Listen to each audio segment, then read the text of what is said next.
person cyntaf i ddod ar y soffa heddiw ydy Rhun ap Iorwerth. Oh, fi'n licio Rhun ap Iorwerth. Yeah. I can't say it. I can't do Iorwerth. Iorwerth. Yeah. That's the one. Rwan ta, mae Rhun yn darllen y newyddion. Mae o'n newyddiadurwr. It's a good word. Shall we have our sgrin cyntaf i fyny? What are you saying? Newyddiadurwr. Dirwr. Newyddiadurwr. Think of yourself, dipyn bach fel Ed, iawn? Dipyn bach o rhythm. Newyddiadurwr. Newyddiadurwr.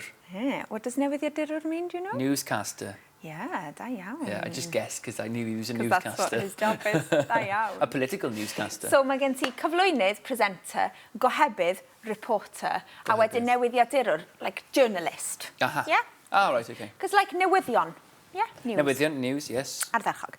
Reit te, dyna waith Rhun. Felly, y sgrin nesa. Go and break that again. Da ni'n mynd i ofyn i Rhun, iawn.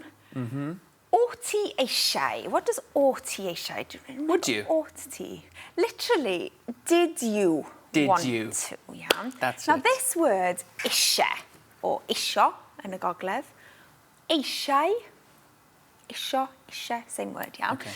This word, you can never, do you know how you take other words like dawnsio or nofio or whatever, and you can say, oh, nofies I, dawnsais I danced, I swam. I remember that from Cariad at Iaith. Cariad at Iaith.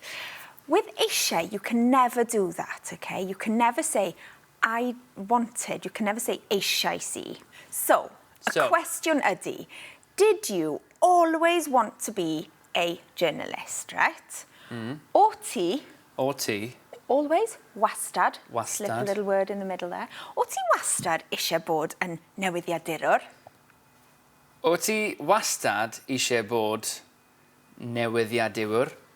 Oh! Yeah, high five. Johnson! When I get a high five, I've done good. Yeah, yeah. Hwnna'n dda iawn. Da iawn. Yeah. Dych chi'n gallu deud hwnna?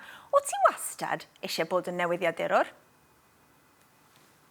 Fantastic. Da iawn. 5 uchel. Da iawn. Well, wow. Wowie. Wowie. That's good. And can you see at the bottom there? Oeddet ti. Oeddet ti or oeddet ti.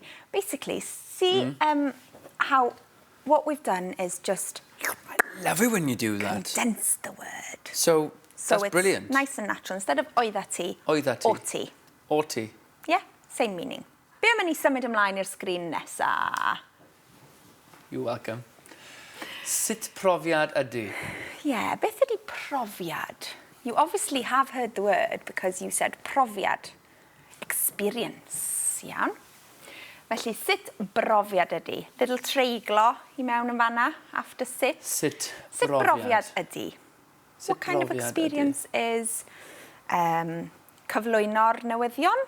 O mae Rhun hefyd yn cyflwyno cyfres ar S4C o'r enw Pethau.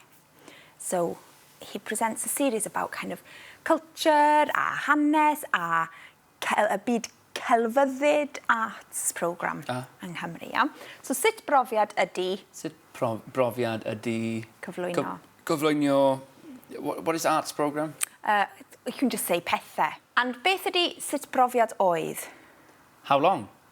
No, oedd. I'm thinking age. Oedd. Oh, yeah, oed. Oed. Da iawn. So, sut brofiad ydy, what kind of experience is? Oed. Sut brofiad oedd was. Was. Yeah. I'm getting there. I'm getting there. Fi'n deall. Ardderchog. Ti'n barod i weld dipyn bach o Rhun ar y teledu in action? Ti'n barod? Dyma ni.